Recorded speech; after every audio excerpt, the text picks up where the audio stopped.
வணக்கம். தமிழ் கடவுளான முருகப்பெருமானின் அறுபடை வீடுகளில் இரண்டாம் படை வீடான திருச்செந்தூர் சுப்பிரமணிய சுவாமி கோயிலில் 15 ஆண்டுகளுக்கு பிறகு மகா கும்பாபிஷேகம் வெகு விமர்சையாக நடக்கிறது.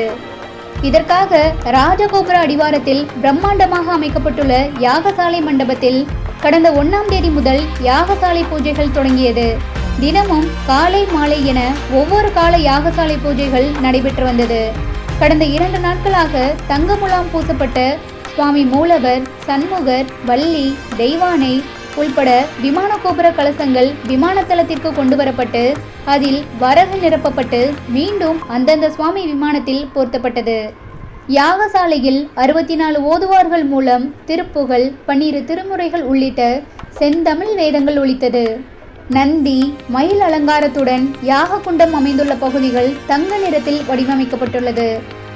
இன்று காலை 6:15 மணிக்கு மேல் ராஜகோபுர விமான கலசங்களுக்கும் சுவாமி மூலவர், சண்முகர், ஜெயந்திநாதர், நடராஜர், குமரவிடங்க பெருமான் மற்றும் பரிவார மூர்த்திகள் விமான கலசங்களுக்கும் புனித நீர் ஊற்றி மகா கும்பாபிஷேகம் நடைபெற்றது.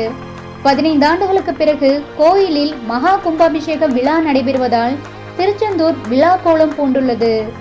கும்பம் என்றால் நிறைத்தல் என்று பொருள். நம் ஆலயங்களில் வீற்றிருக்கும் விக்கிரகங்களுக்கு அபிஷேகங்கள் மூலம் இறைசக்தியை நிறைத்தலே கும்பாபிஷேகம். இதனை சைவர்கள் மகா கும்பாபிஷேகம் என்றும் வைணவர்கள் மகா சம்ப்ரோஷணம் என்றும் அழைக்கிறார்கள். சக்தி வாய்ந்த மந்திரங்கள் மூலம் யாகங்கள் செய்யப்பட்ட தீர்த்தங்களால் இறைவன் மீதும் கோபுர கலசங்கள் மீதும் புனித தீர்த்தங்களால் அபிஷேகம் செய்யப்படுகிறது. கும்பாபிஷேகம் மூலமாகவே விக்கிரகங்கள் தெய்வ சக்தியை பெறுவதாக சொல்லப்படுகிறது. பெரும்பாலும் கும்பாபிஷேகமானது 12 வருடங்களுக்கு ஒரு முறை செய்யப்படுகிறது. இதன் காரணம், நாம் கும்பாபிஷேகம் செய்யும் போது சாத்தப்பட்ட அஷ்டபந்தனமானது 12 வருடங்கள் வரைதான் சக்தியோடு இருக்கும். கோயில்களில் ஏதேனும் புனரமைப்பு செய்தாலும் கும்பாபிஷேகம் செய்யப்படும். கும்பாபிஷேகத்தில் கும்பமானது கடவுளின் உடலையும் கும்பத்தின் மீது சுற்றப்பட்ட நூல் 72,000 நாடி நரம்புகளையும் கும்பத்தில் ஊற்றப்படும் நீர் இரத்தத்தையும் அதனுள் போடப்படும் தங்கம் ஜீவனையும் அதன் மேல் வைக்கப்படும் தேங்காய் தலையையும் பரப்பப்பட்ட தானியங்கள் ஆசனத்தையும் குறிக்கின்றது. தமிழ் கடவுளான முருகப்பெருமானுக்கு சிறப்புக்குரிய இடமாக தமிழகத்தில் 6 இடங்கள் உள்ளது. அவை 6 படை வீடுகளான திருப்பரங்குன்றம், திருச்செந்தூர், பழனி, சுவாமிமலை, பழமுதிர்ச்சோலை ஆகியவையாகும். இந்த 6 படை வீடுகளில் 5ம் மலையின் மேல் அமைந்துள்ளது. ஆனால் திருச்செந்தூர் மட்டுமே கடற்கரையில் எழுந்தருளி பக்தர்களுக்கு காட்சியளிப்பதால் 6 படை வீடுகளில் திருச்செந்தூர் தனிச்சிறப்பு பெறுகிறது. அலைகள் விளையாடும் வங்க கடற்கரையில் திருச்செந்தூர் அமைந்திருப்பதால் அலைவாய் என்ற பெயரில் அழைக்கப்பட்டது. இறைவனுக்கு பெருமை சேர்க்கும் விதமாக அதனுடன் திரு என்ற அடைமொழியுடன் திருச்சீரலைவாய் என இலக்கியங்களில் பாடப்பெற்றது திருச்செந்தூர். இக்கோயிலின் தல வரலாறு என்பது, கடுந்தவம் புரிந்து வரங்களை பெற்ற சூரபத்மன் தேவர்களை துன்புறுத்தினான். அவனது கொடுஞ்செயல்களால் பாதிக்கப்பட்ட தேவர்கள் சூரபத்மனை அழிக்கும்படி சிவபெருமானிடம் தஞ்சமடைந்தனர். அவர்களது வேண்டுதலை ஏற்று தன் நெற்றிக்கண்ணிலிருந்து 6 பொறிகளை உண்டாக்க அதிலிருந்து முருகப்பெருமான் தோன்றினார். அவ்வாறு தோன்றிய முருகன் தந்தையின் கட்டளையை ஏற்று சூரபத்மனை வதம் செய்ய இங்கு வந்தார். முருகப்பெருமானை தரிசிக்க இவ்விடத்தில் தவம் செய்து கொண்டிருந்த வியாழ பகவானுக்கு காட்சியளித்து அசுரர்களின் வரலாற்றை அவரிடமிருந்து கேட்டறிந்தார். தனது படைத்தளபதியான வீரபாகுவை சூரபத்மனுக்கு தூதனுப்பினார். ஆனால் அழிவின் விளிம்பிலிருந்த அசுரன் அதை மறுத்து யுத்தத்திற்கு அறைகூவல் விடுத்தான். முடிவில் முருகப்பெருமானால் வதம் செய்யப்பட்டு அவரது கொடியில் இடம் பிடித்து நற்பேறு பெற்றான். அதன் பிறகு வியாழ பகவானின் வேண்டுகோளை ஏற்று அவ்விடத்தில் தங்கிய முருகனுக்கு விஸ்வகர்மாவை அழைத்து ஆலயம் எழுப்பினார். சூரபத்மனை வெற்றி கொண்டதை குறிக்கும் பெயரால் செயிண்டிநாதர் என்றழைக்கப்பட்ட முருகப்பெருமான் பெயர் மருவி செந்தில்நாதர் என்றும், திருச்செயிண்டிபுரம் என்பது திருச்செந்தூர் எனவும் மாறியதாக சொல்லப்படுகிறது. முக்கியமாக திருச்செந்தூர் கோவில் ஓம் என்னும் வடிவில் அமைந்திருக்கிறது. 17ஆம் நூற்றாண்டில் கட்டப்பட்ட 157 அடி உயரம் கொண்ட இக்கோயிலின் கோபுரம் 9 தளங்களை கொண்டதாக அமைந்துள்ளது. இது யாழ் மட்டத்திற்கு மேலே 137 அடி உயரமும், வடக்கிலிருந்து தெற்கே 90 அடி நீளமும், கிழக்கு நோக்கி மேற்காக 65 அடி அகலமும் கொண்டது. கோபுர உச்சியின் மேற்புறம் 20 அடி அகலம் மற்றும் 49 அடி நீளம் கொண்டது. கோபுரம் 9 தளங்களை கொண்டுள்ளது என்பதை குறிக்க கோபுரத்தின் உச்சியில் 9 கலசங்கள் உள்ளது. இத்திருக்கோயிலில் உள்ள சண்முக விலாசம் என்னும் மண்டபம் 120 அடி உயரமும் 60 அடி அகலமும் கொண்டு பிரம்மாண்டமாய் அமைந்துள்ளது. இம்மண்டபத்தை 124 தூண்கள் தாங்கி நிற்கின்றது. இக்கோயிலின் எதிர்ப்புறம் 2 மயில்களின் சிலையும் ஒரு நந்தியின் சிலையும் அமைக்கப்பட்டிருக்கிறது. மயில்கள் 2இல் முதலாவது இருப்பது இந்திரனையும் இரண்டாவது இருப்பது சூரபத்மனையும் குறிக்கிறது. நந்தி பெருமான் பஞ்சலிங்கங்களின் வாகனம் ஆவார். முருகப்பெருமான் இக்கோயிலில் இருவேறு தோற்றங்களில் தனித்தனியே எழுந்தருளி அருளியிருப்பது இத்திருக்கோயிலின் சிறப்பாகும். தெற்கு திசையை பார்த்தவாறு சண்முகர் என்ற பெயரிலும் கிழக்கு திசையை பார்த்தவாறு பாலசுப்பிரமணிய சுவாமி என்று இருவாறு வெவ்வேறு சந்நிதியில் அருள் செய்கிறார். சூரபத்மனை ஆட்கொண்ட முருகப்பெருமான் அவ்வெற்றிக்கு நன்றி செலுத்தும் விதமாக தாமரை மலரை வைத்து சிவபெருமானுக்கு பூஜை செய்தார். அதனால் முருகப்பெருமானின் வலது கரத்தில் தாமரை மலர் இருப்பதை இன்றும் காண முடியும். சிவயோகி போல தலையில் ஜடாமகுடம் தரித்திருக்கும் இவருக்கு இடது பின்புற சுவற்றில் ஒரு லிங்கம் இருக்கிறது. அந்த லிங்கத்திற்கு தீபாராதனை காட்டிய பிறகே முருகனுக்கு தீபாராதனை நடக்கிறது. இதே போல சண்முகர் சந்நிதியிலும் சுவாமிக்கு பின்புறத்தில் லிங்கம் இருக்கிறது. சிவலிங்கங்கள் இரண்டுமே இருளில் அமைந்திருப்பதால் தீபாராதனை வெளிச்சத்தில் மட்டுமே பார்க்க முடியும். இத்திருக்கோயிலில் எழுந்தருளியிருக்கும் பாலசுப்பிரமணியருக்கு பூஜைகளுக்கு பிறகு வெண்ணிற ஆடை சாத்தப்படுகிறது. மற்றொரு சந்நிதியில் இருக்கும் சண்முகருக்கு பச்சை நிற ஆடை சாற்றப்படுகிறது. இங்கு உச்சிகால பூஜை முடிந்த பிறகு மணி ஒலிக்கப்படும்.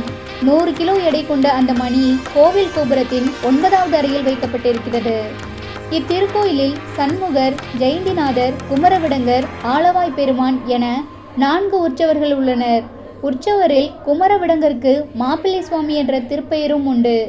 கோயிலின் மூலவருக்கு பின்பகுதியில் பாம்பரை என்ற சுரங்கப்பாதை வடிவமைக்கப்பட்டு இருக்கிறது. அங்கு செல்ல தனியாக கட்டணம் வசூலிக்கப்படுகிறது. கட்டணம் செலுத்தி அங்கு சென்றால் முருகன் பூஜித்த பஞ்சலிங்கங்களை தரிசிக்கலாம். இது தவிர முருகன் சந்நிதிக்கு வலப்புறத்தில் பஞ்சலிங்க சந்நிதியும் இருக்கிறது. திருச்செந்தூரில் முருகன் சந்நிதியின் மேற்கு திசையில் ராஜகோபுரம் இருக்கிறது. முருகப்பெருமான் இத்தலத்தில் கடலை பார்த்தபடி கிழக்கு நோக்கி காட்சியளிக்கிறார். பொதுவாக கோயில்களில் பிரதான கோபுரத்தை சுவாமிக்கு எதிரில்தான் அமைப்பது வழக்கம். அதன்படி இங்கு கிழக்கு திசையில் ராஜகோபுரம் அமைந்திருக்க வேண்டும். ஆனால் அந்த பகுதியில் கடல் இருப்பதால் மேற்கு பகுதியில் கோபுரம் கட்டப்பட்டிருக்கிறது. மூலஸ்தானத்தின் பீடத்தை விட இக்கோபுர வாசல் உயரமாய் இருக்கும் காரணத்தால் திறக்கப்படாமல் எப்போதும் அடைக்கப்பட்டே இருக்கிறது. சூரசம்ஹாரம் முடிவடைந்த பிறகு நடக்கும் முருகன் தெய்வானை திருக்கல்யாணத்தின் போது நள்ளிரவில் ஒரு நாள் மட்டுமே இந்த ராஜகோபுர வாசலானது திறக்கப்படும். ஆதி காலத்தில் இத்திருத்தலம் மணல் குன்றுகளால் சூழப்பட்டதாய் அமைந்திருக்கிறது. கால ஓட்டத்தில் மணல் குன்றுகள் சிதைந்து பிரகாரமாய் உருமாறிவிட்டது. இன்றும் இக்கோயிலின் வடபகுதியில் மணல் மேடு மதிலாய் காட்சியளிக்கிறது. இத்திருக்கோயிலில் முருகப்பெருமானின் ஆலயத்திற்கு இடதுபுறத்தில் வள்ளி குகை உள்ளது. குழந்தை வரம் வேண்டுவோர் இந்த குகைக்கு எதிரில் உள்ள சந்தனமலையில் தொட்டில் கட்டினால் விரைவில் குழந்தை பாக்கியம் கிடைக்கும் என்பது நம்பிக்கை. இக்கோயிலில் 24 அடி ஆழத்தில் உள்ள கிணறு 4 கிணறு என்றழைக்கப்படுகிறது. கோயிலுக்கு வரும் பக்தர்கள் இந்த கிணற்றின் நீரில் நீராடிய பிறகே கடலில் குளிக்க வேண்டும் என்பது வழக்கமாக உள்ளது. சிவபெருமானின் அருளால் தோன்றிய முருகன் பிரணவ மந்திரத்தை பிரம்மனுக்கே போதித்தவர். மகாவிஷ்ணுவின் அன்புக்குரியவராகவும் முருகன் விளங்குவதால் மும்மூர்த்திகளின் அருளை பெற்றவர்.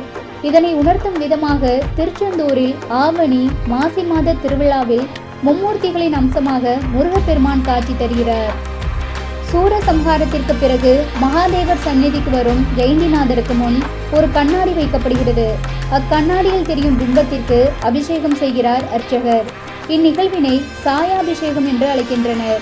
சாயா என்பதற்கு நிழல் என்று பொருள். போரிலிருந்து திரும்பிய முருகனை குளிர்விக்க செய்யும் பூஜையை முருகனை கண்டு மனமகிழ்ந்து குளிர்வதாக ஐதீகம். இத்துடன் சூரசம்ஹாரம் இனிதே நிறைவு பெறும்.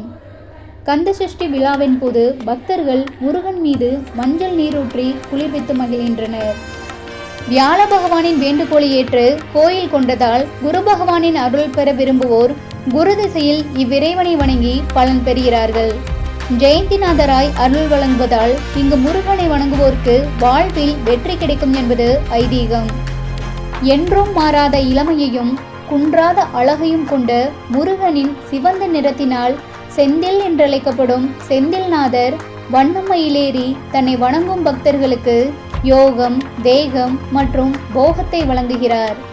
கும்பாபிஷேக விழாவில் கலந்து கொள்ள வருகை தரும் பக்தர்களுக்கு தேவையான அடிப்படை வசதிகளை பொதுப்பணித்துறை சார்பில் செய்யப்பட்டுள்ளது. ஒரே நேரத்தில் 1500 பஸ்கள் நிறுத்தும் வகையில் 3 தற்காலிக பஸ் நிறுத்தம் அமைக்கப்பட்டுள்ளது. ஏற்கனவே 400 பஸ்கள் திருச்செந்தூர் வந்து செல்கின்றது.